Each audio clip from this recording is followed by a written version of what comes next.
सो hi everyone. तो students, आज के सेशन में हम आरबीआई ग्रेड बी ऑफिसर के पीवाईक्यू सीरीज जो हम स्टार्ट की है, तो उसका 2022 के जो इंग्लिश सेक्शन के जो पीवाईक्यूज हैं उसको हम सेशन में डिस्कस करेंगे।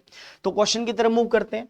तो पहला जो सवाल था 2022 में 141 टू 146, राइट। इसके दो क्लासेस रहेंगी बेसिकली, क्योंकि क्वेश्चंस की लेंथ काफी बड़ी है, तो 2 पार्ट्स में मैं इसको कवर करूंगा। आज हम इसके 15 क्वेश्चन डिस्कस करेंगे और 16 टू 30 तक हम जो है बाद में डिस्कस करेंगे, राइट। तो बोला है द यूनाइटेड किंगडम, एक पैसेज है, read the given passage carefully and answer the questions that follow, certain words are printed in bold to help you locate them while answering some of these, right. तो ये एक paragraph है और यहाँ पे एक वर्ड है एम्बार्क, राइट। तो एम्बार्क का आपको देखना है, इसके ऊपर क्वेश्चन बनेगा। तो पहले मैं क्वेश्चन देख लेता हूँ कि पैसेज की लेंथ बहुत बड़ी है, ठीक है। अगर पहले क्वेश्चन की बात कर रहे हैं, बोल रहा है in the following question the italicised sentence in the second paragraph of the passage has been divided into 4 segments, there may be an error in one of the segments, find the part with the error, if the sentence is correct mark the answer as no error. मतलब वैसे देखो, error के question वैसे अलग से भी आते हैं, बट इन्होंने क्या किया है कि रीडिंग कॉम्प्रिहेंशन में जो लाइंस हैं वहां से एरर पूछ रहा है। तो ये बिल्कुल ही डिफरेंट कॉन्सेप्ट हो गया, ठीक है, कि कोई ग्रामर के ऊपर भी हो सकता है वो एरर, लेकिन पूछा पैसेज के अंदर जो लाइंस हैं उनके आधार पे आपको यहाँ पे ग्रामेटिकली चेक है आपका। बोले but the number of 18 years olds in the UK population is falling and the office for national statistics predicts that more than a third of the UK workforce will be over 50 by 2020. So we also need to consider those already in the workplace. Actually ये file काफी बड़ी थी तो इसकी PPT नहीं बन पाई है, तो ये पिक ही लगा दिया है।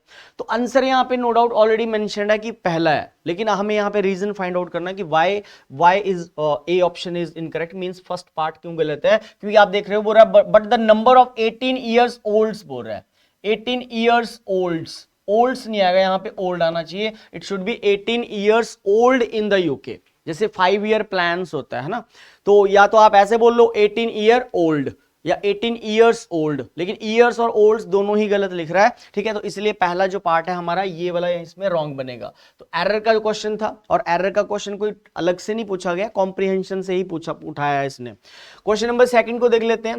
Why did the life long learning schemes in the UK fail in the past, ठीक है। तो लाइफ लॉन्ग लर्निंग एक कीवर्ड है। जो लाइफ लॉन्ग लर्निंग स्कीम्स थी यूके में, वो क्यों बेसिकली बोल रहा है फेल होगी पास्ट में, भूतकाल की बात कर रहा है। तो कैसे होगा, क्यों, ये डी आंसर है, वो पैसेज में देख लेते हैं। क्वेश्चन नंबर थर्ड बोल रहा है why are the politicians in UK also targeting those already in the workplace for life long learning schemes.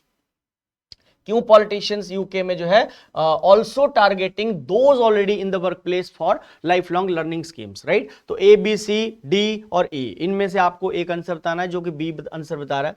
Question number fourth, with which of the following statement is the author most likely to agree. कौन सी ऐसी statement है 144 question number में जो बोल रहा है जिससे ऑथर जो है सबसे ज्यादा अग्री हो रहे हैं, राइट। वो आपको स्टेटमेंट यहाँ पे ढूंढनी है, ठीक है। और लास्ट 145 क्वेश्चन में एम्बार्क वर्ड का आपसे पूछा गया है सिमिलर, मोस्ट सिमिलर पूछा है, एम्बार्क का जो इनिशिएट बता रहा है। और लास्ट क्वेश्चन है कौन सा ऑपोजिट वर्ड है most of the word bold in the passage, that is resilient. अब रिजिलेंट का अगर हम देखें ना, रिजिलेंट का जो फ्लेक्सिबल मीनिंग होता है, लिटरल मीनिंग देखें तो फ्लेक्सिबल होता है। रिजिलेंस होता है जो फ्लेक्सिबिलिटी जिस बंदे में होता है, ठीक है। और इसका जो ऑपोजिट बनता है वैसे तो रिजिड बनता है, राइट। तो यहां पे क्या बनेगा, स्टीप बनेगा, टफ बनेगा, प्लेंट बनेगा।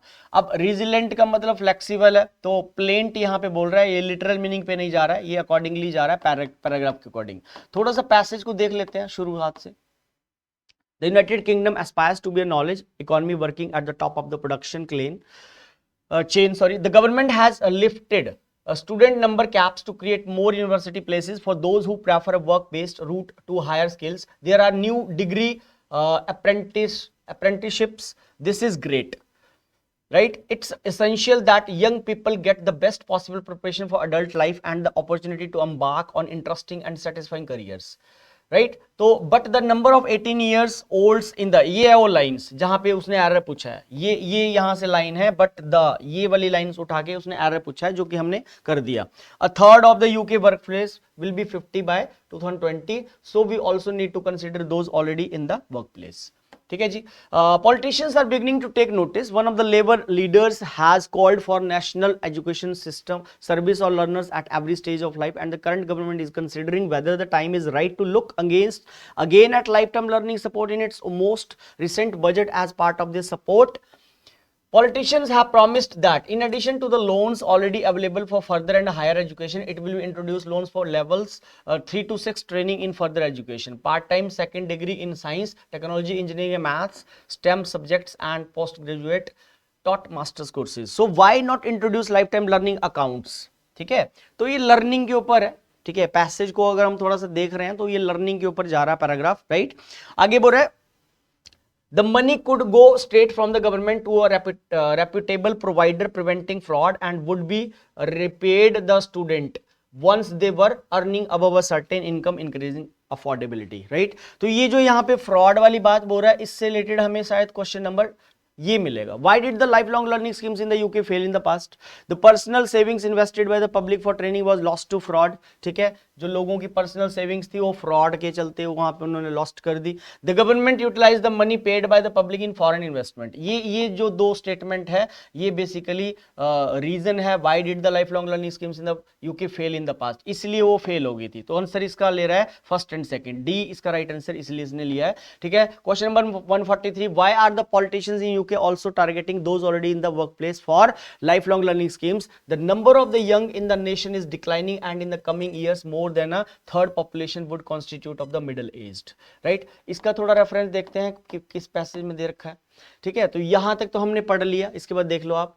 बुरा sadly the last attempt to provide support to learners in this way ended in disaster. The Labour governments 1997 manifesto promised individual learning accounts, a fairly small account of public money supplemented by an individual's own savings that could be used to pay for training, for example by women returning to the workforce. Although the basic idea made sense, money was lost to fraud. The government was accused of incompetence and the whole policy became toxic। मतलब जो सरकार ने जो policy चलाई थी वो कहीं ना कहीं काफी पैसा लोगों का डूब गया, ठीक है। उन्होंने इन्वेस्ट करवाया होगा गवर्नमेंट के थ्रू, लेकिन वो जो फ्रॉड में चला गया, द गवर्नमेंट अक्यूज्ड ऑफ, और वो सरकार ही बेसिकली दोषी पाई गई, ठीक है। Incompetence and the whole policy became toxic. New skills accounts were introduced in 2008-9 but provided little more than careers information for graduates. If so, many past initiatives have failed. Why bother introducing new ones? There are several potential benefits, not least making the system simpler by putting financial support for further and higher education in one place. These accounts could also provide a convenient vehicle for new or exceptional funding. When a major company goes under, the government usually provides support to retain people who have lost their jobs. Instead of providing money to the bureaucracy, and entitlement could go directly into the workers' accounts, making it easier to them to control their route into a new job। आगे फिर यहाँ पे उसके बारे में बता रहा है, ठीक है। और ये सब कुछ बताया, have affordable cap and could be drawn and throughout students lives as required. Those who are uncomfortable with carrying a lot of debt could draw money in modules, paying each one off before moving on to the next. There would have to be a more collaborative mindset with universities and colleges actively encouraged to work together to create clear progression routes. This could work for both parties. Universities could help students to convert their further study into degrees, and colleges would be able to help people with professional degrees and assess appropriate professional development. और last में हो रहा है these measures would make it possible for us all to learn throughout our lives and be more resilient to the ups and downs of the modern labor market. Let's recognize that jobs are so longer for life and education is not just for the young, right? तो ये कुछ ऐसा paragraph है जो यहाँ वहां पे उसने resilient का प्लेंट मीनिंग लिया है ऑपोजिट। तो वो ठीक है, रिजिड सेंस में है वो, ठीक है। resilient फ्लेक्सिबल होता है, तो प्लेंट का मतलब बेसिकली क्या होता है, जो चीज रिजिड होती है, ठीक है। तो इसका आंसर यहाँ पे फर्स्ट एंड सेकंड बताया है। थर्ड क्वेश्चन बोल रहा है the number of the young in the nation is declining and in the coming years more than a third population would constitute of the middle aged. ये question थोड़ा जो है assumption based answer उठाया है इस क्वेश्चन का। Why are the politicians in UK also targeting those already in the workplace for lifelong learning schemes? इस question का जो आंसर है थोड़ा assumption based है, डायरेक्टली ये मेंशन नहीं है ये सवाल, राइट। चौथे पे आ जाते हैं। तो बोला with which of the following statements is the author most likely to agree? तो इसका आंसर पहला बता रहा है। क्यों बता रहा है? बोला previous initiatives to help learners of all ages have been beset by problems, but it's time to look at new modules for shifting employment landscape।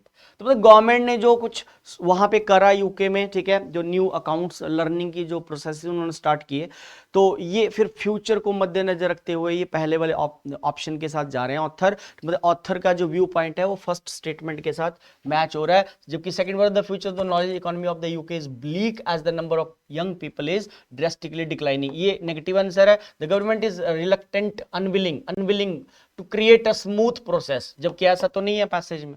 Government जो है अनविलिंग नहीं थी, गवर्नमेंट ने बल्कि उनको आगे काफी पॉलिसीज के बारे में बताया इस पैराग्राफ को अगर आप पढ़ोगे तो। Positive answer, previous initiatives to help learners of all ages have been beset by problems but it's time to look at new modules for shifting employment landscape, ये बोल रहा है।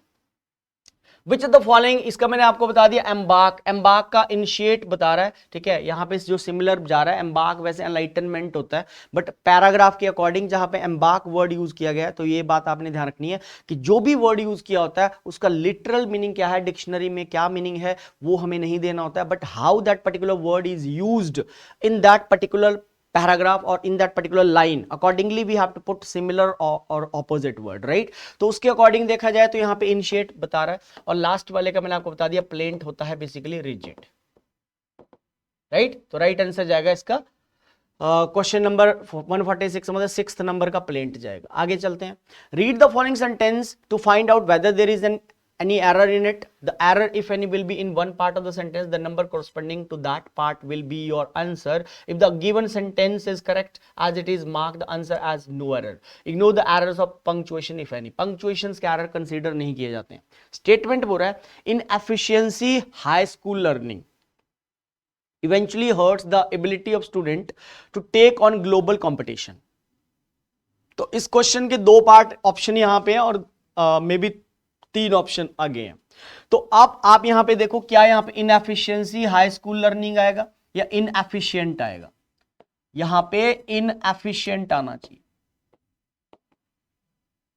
इनएफिशिएंट आपका नाउन है, राइट? तो इनएफिशिएंट हाई स्कूल लर्निंग आएगा, इसलिए पहला आंसर बता रहा है इसको। So it's not inefficiency high school learning, it should be inefficient high school learning eventually hurts the ability of student to take on global competition and turn it into world beaters, right? तो inefficient होगा यहाँ पे। आगे चलते हैं question number 148 पे। Political action groups lay in wait for companies that stumble होता है बेसिकली ठोकर लग जाना, जैसे हमारे कई बार पैर पूरा हमारा पत्थर के ऊपर पड़ जाता है तो ऐसे हम स्टैग्नेट हो जाते हैं ना, लड़खड़ा जाते हैं, ठोकर लगना बोलते हैं। And its conduct and treatment of multiple stakeholders. So political action groups, इसका जो एरर बता रहा है थर्ड में बता रहा है, right? Political action groups lay in wait for companies that stumble in its conduct and treatment. तो थर्ड पार्ट में आपको यहां पे प्रॉब्लम बता रहे हैं। The political action groups lay in wait for companies that stumble, ठीक है? तो स्टम्बल इन इट्स कंडक्ट। तो पॉलिटिकल एक्शन ग्रुप्स, अब आप देखो यहां पे ये सब्जेक्ट है हमारा, है ना, ये हमारा सब्जेक्ट है पॉलिटिकल एक्शन ग्रुप्स। आप देखो इस सब्जेक्ट का नेचर क्या है, क्या ये सब्जेक्ट सिंगुलर नेचर का है या प्लूरल का है? तो मुझे तो लग रहा है ग्रुप्स लिखा हुआ तो भाई ये तो प्लूरल हुआ। अगर हमारा ये सब्जेक्ट प्लूरल है तो यहाँ पे फिर आप देख सकते हो यहाँ पे क्या लगा रहा है, थर्ड पार्ट में इट्स लगा रहा है, जबकि यहाँ पे होना चाहिए देयर।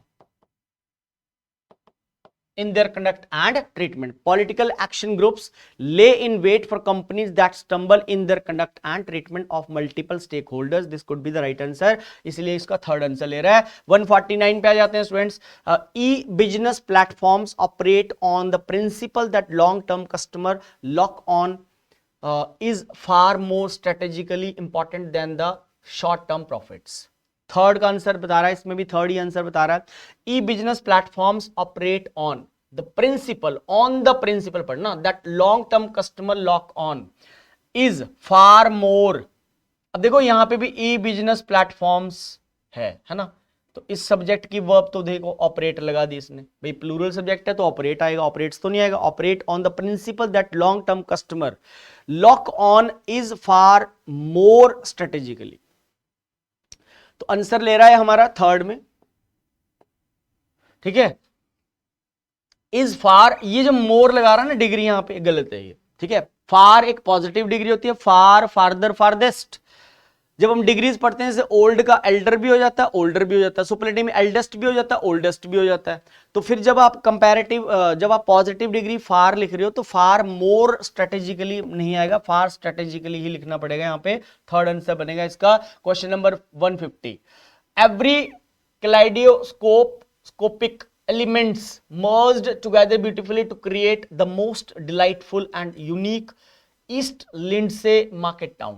तो आंसर इसका पहला ले रहा है एवरी क्लाइडियोस्कोप एलिमेंट्स। यहां पे एवरी क्लाइडियोस्कोप एलिमेंट्स की बात कर रहा है, ठीक है। तो यहां पे एवरी नहीं आएगा, ईच आएगा,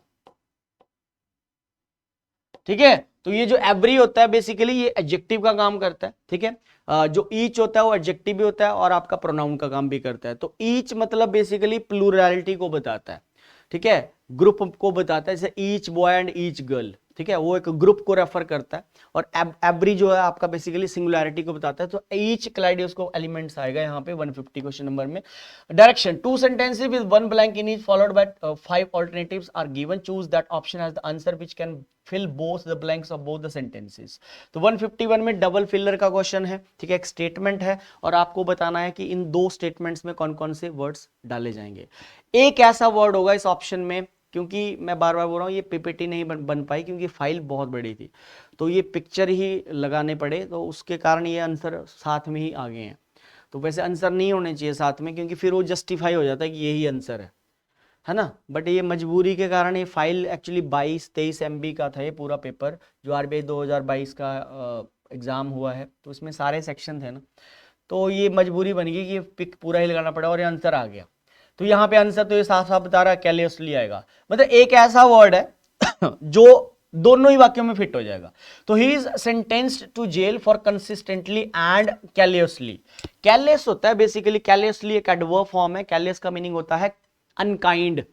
कैलियस मीन्स हार्डन इन फीलिंग्स, जो बंदा फीलिंग्स में बहुत हार्ड होता है। मैं इसका मीनिंग ले देता हूं, इंपॉर्टेंट वर्ड है, कई बार इसका सिमिलर भी पूछा जाता है। सो कैलियस मीन्स हार्डन्ड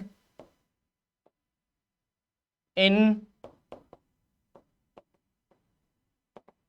फीलिंग्स, जो इंडिविजुअल फीलिंग्स में हार्ड होता है उसको कैलियसली बोलते हैं, राइट। एंड कंसिस्टेंटली, देखो एंड एक ऐसा कंजंक्शन होता है स्टूडेंट्स जो बहुत ही वफादार होता है, बहुत ही ऑनेस्ट कनेक्टर है। Conjunctions is a very faithful chapter. जब भी एंड आएगा तो वो हमेशा इक्वल रैंक के वर्ड्स को जोड़ता है। कंसिस्टेंटली एडवर्ब है, तो कैलियसली भी एक एडवर्ब है। वैसे तो ये सारे एल्यूरिंगली, एल्योर करना मतलब ललचाना होता है, एंटाइस करना होता है, ठीक है। अब बेटिंग ये नहीं आएगा, ये तो वर्ब फॉर्म है। इम्पैसिवली एडवर्ब फॉर्म है, ड्रूपिंगली, ये सारे एडवर्ब फॉर्म्स हैं, क्योंकि उसने एंड से पहले कंसिस्टेंटली लगाया।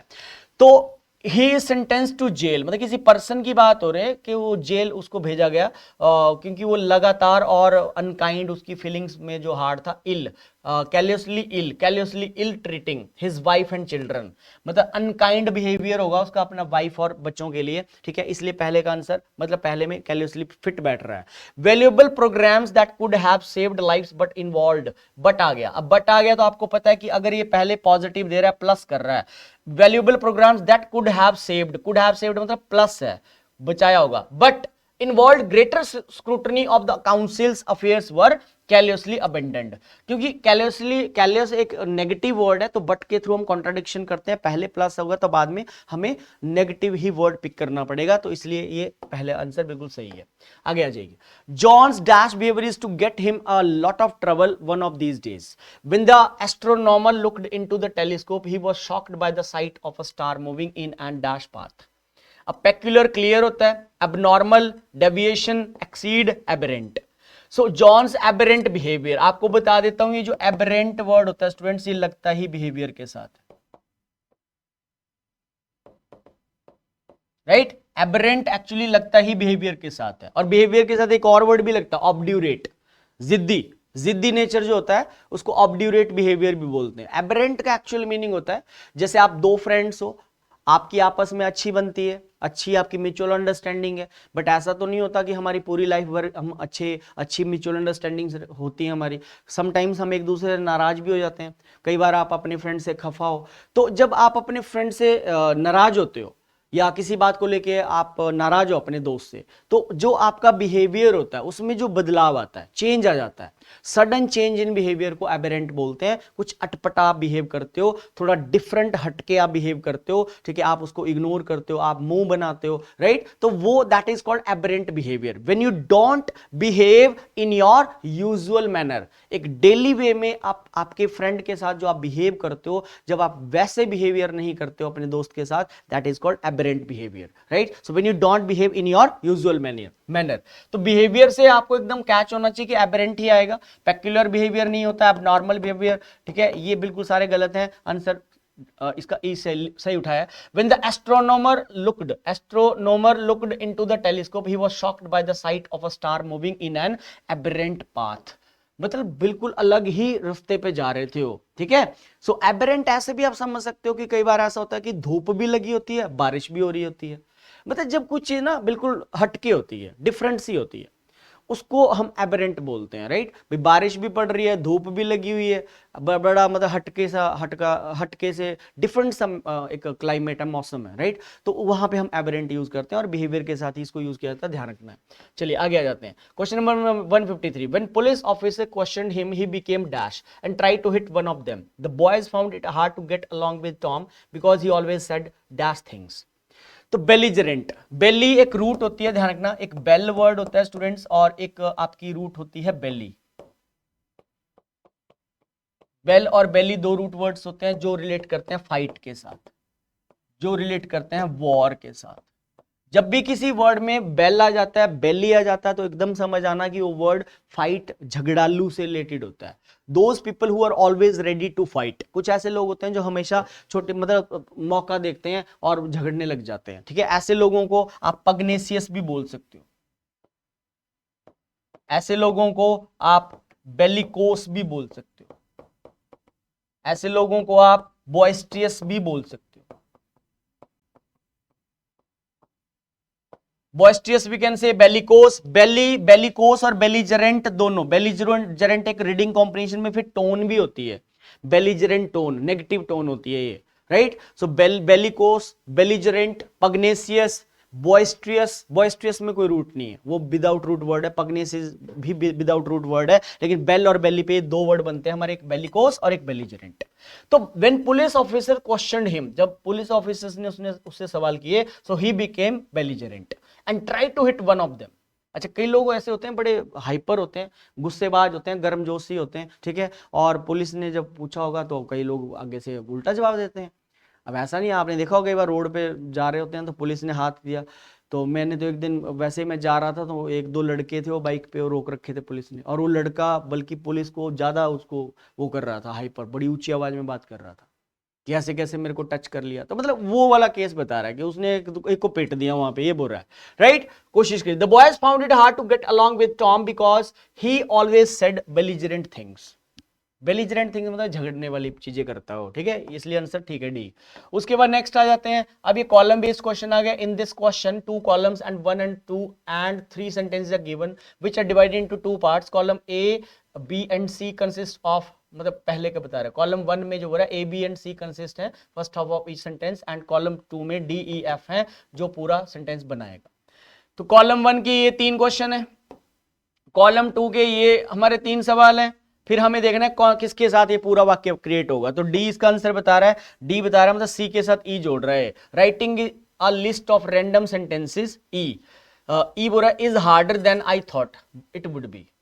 Writing is a list of random sentences, इसका जो पूरा सेंटेंस बनेगा वो ई के साथ बनेगा, सी का ई के साथ बना रहा है और बी का डी के साथ बना रहा है। The scores are low because D में बोल रहा है the task is cognitively demanding, ठीक है, तो इसका ये बोला है। और 155, ये क्वेश्चन नंबर 155 है, ठीक है, और ये हमारा आज की क्लास का ये हमारा लास्ट क्वेश्चन है 15th नंबर। और 15 जो क्वेश्चन रहेंगे वो मैं पार्ट 2 बना के आपको आगे डिस्कस करूंगा 16 से लेके 30 तक। While you were playing the video game, strategies discussed at a meeting included a study plan. The group emphasized on having, इसका C और E के साथ कनेक्शन बता रहा है, C और E का कनेक्शन बता रहा है। The group emphasized on having a strong protocol for safe carcass disposal. Carcass का मतलब होता है dead body of animal, है ना, डेड बॉडी ऑफ, उसके डिस्पोजल की बात कर रहा है, तो dead body of animal is called carcass. और जो कॉर्पस होता है, नहीं कॉर्पस, हाँ कॉर्पस ही होता है, CORPUS, कुछ ऐसी स्पेलिंग होती है, ठीक है। वो dead body of a human being होता है। एक dead body of a human being होती है, एक dead body of a basically आपका एनिमल होता है। तो carcass is basically dead body of an animal. तो सी और ई का पेयर बना रहा है, बी के साथ एफ नहीं बनेगा। बी के साथ strategy discussed at a meeting included a study plan for a synchronous coordination survey in 5 states. तो मतलब आपको देखना पड़ेगा कि लिंक किसके साथ कनेक्ट हो रहा है सेंटेंस। तो कॉलम बेस्ड क्वेश्चंस को आप ऑप्शन के थ्रू ही पेपर में हिट आपको करना पड़ेगा। तो आज के सेशन में इतना रहेगा। Thank you very much, take care, see you.